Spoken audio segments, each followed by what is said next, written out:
You are now listening to The Spearsy Spin with your host, Mike Spears.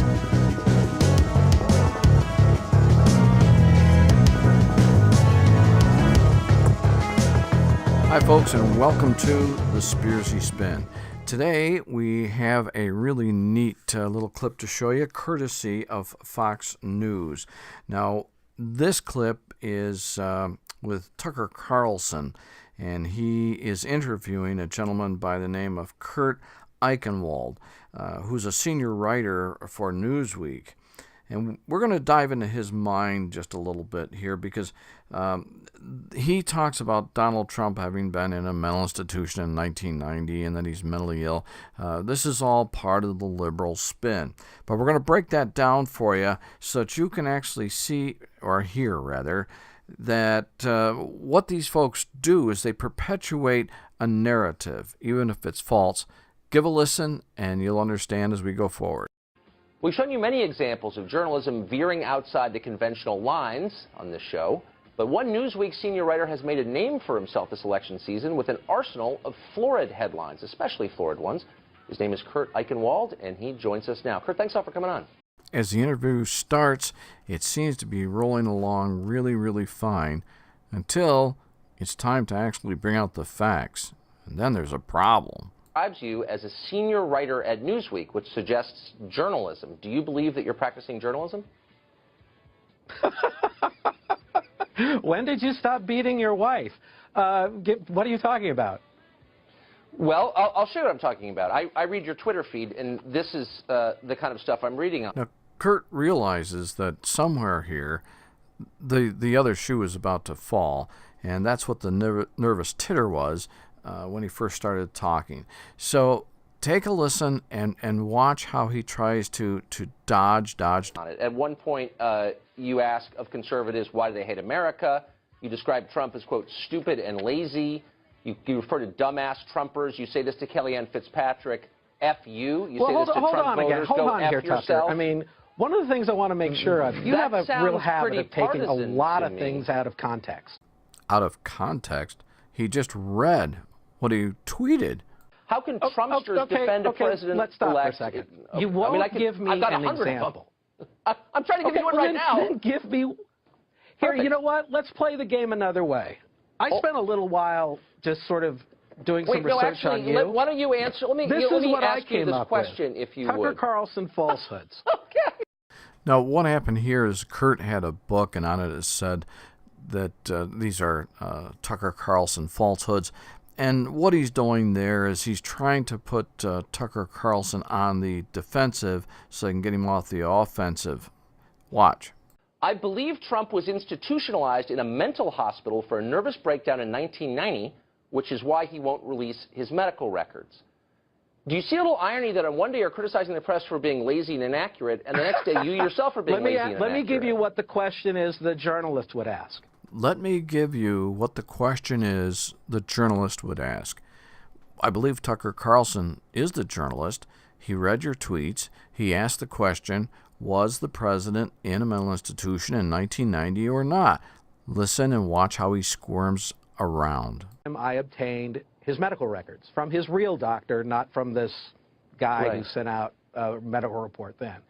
It showed that in 1982, he was given a very heavy prescription for an amphetamine derivative, and he remained on that prescription. Okay, first of all, I know doctors, both, mental health and GPs and etc. And I've never known them to just hand out files on people, especially if your name was Donald Trump from the New York City area. That would be the first thing I would call into question. But listen further as he tries to weave a web of deceit. Was he in a mental hospital or not in 1990? You allege that he was. Was he or wasn't he? He wasn't. I mean, Tucker, if you don't want me to answer the question, I'm asking you the question. Was he in a mental hospital in 1990 But I would like not? to answer the question. You've made an accusation. Let me answer. No, I read your tweet. So in 1990, I was told that there was essentially a breakdown. I'm giving reporting process here, okay? Clearly, I didn't print it. reporting process, basically what that means, and it's an older term actually, but reporting process is where the reporter goes out and he talks to people who may have information about the particular topic that he's covering. And usually, sometimes these people, they're anonymous.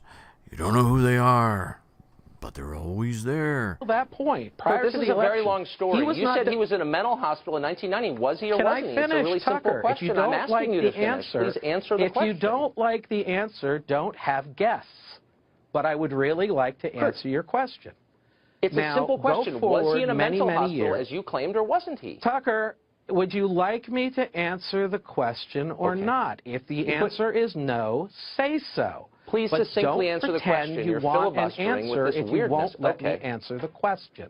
Kurt, we can go back and say, oh, here are Tucker Carlson's falsehoods. Again, you can see Kurt now trying to wiggle out of this by trying to put Tucker Carlson on the defensive, because he has that great big book, and inside this book is all the falsehoods supposedly from Tucker Carlson. We're not really sure what was in that book. It looked like maybe an automotive repair manual. Against me, I have the right to respond. I'm reading what you wrote. You described Trump as a, quote, paranoid, Tucker, unstable nobody man. is getting fooled by this. You're not letting me answer the question. Okay. So I think let's that go you're humiliating yourself by your unwillingness to it, answer a simple question. So please answer it. I am trying to answer the question. Do you have evidence he was in a mental unlike hospital on in your 1990, world, or don't you? reality is not always able to give you a yes or no answer. If you don't, you're not fooling anyone, Tucker. Everyone knows. You're not letting me answer the question that you've asked me 6 times already. And reality sometimes doesn't have a yes or no answer.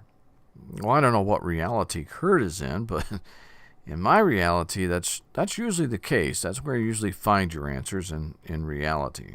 I mean, that's the same thing that he was doing. This is just stupid, Kurt. I'm sorry. Nobody's getting anything out of this. I'm asking you a plain question. You're not answering. You're filibustering. Let's move on to something else. Can you stop? Tucker, this is not interesting. No, Tucker, let me ask. I am not allowing you to make an accusation and then I'm not making an accusation, Kurt. That is obscene. It is not you journalism. to substantiate a claim that you made. If you want to have a dialogue, don't have guests. So Can I ask you one last question? And nobody's getting fooled. You're trying to stop. How can Newsweek employ you as a reporter, Kurt, when you're throwing lines like this around that are untrue, that you can't substantiate, when you say to the president's spokesman, F you, that's not the behavior of a reporter. Okay. In some of the other earlier shows, we've done this with different folks, and I mean different reporters from the left.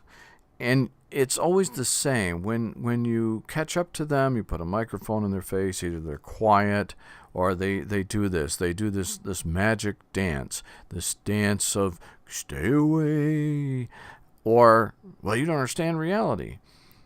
Listen next, because this is going to blow you away. Wasted. How about this? I'm going to give you 30 seconds to answer this question. Do you have evidence that he was institutionalized in a mental hospital in 1990? Still on 30 the table. seconds. Now, okay, I will say this, because it's a message I've got from people from the CIA. I know a lot of officers. I know a lot of agents. I've been in their homes, and they're really delivering this to you and to Donald Trump. Now, wait a minute. I thought the doctor's report told everything about Mr. Trump being in a mental institution, and now the CIA, not just one CIA officer, 117, and he's been in their homes, starting to look suspicious. These are people who have sacrificed a lot for this country. They go through into the CIA every day. They walk past that wall with 117 I get it. What's the black message? Stars. If you're going to say that we can't talk about the fact that there are 117 patriots whose lives have been lost serving this country, that's fine. I'm starting to have concerns about you, Kurt. Right now, tell me what the secret message from the CIA is. Who are putting their lives on the line, who are to be sources of information for the CIA. That information is coming in. That information is then being put together by analysts who are not well paid and they do very hard work, and they do it because they are I'm sorry, we're out of time, Kurt, and I don't mean this in a cruel way. I would have real concerns if I were one of your editors, and I mean that. I'm not. Now you know what we deal with all the time. Thanks for being with us, folks.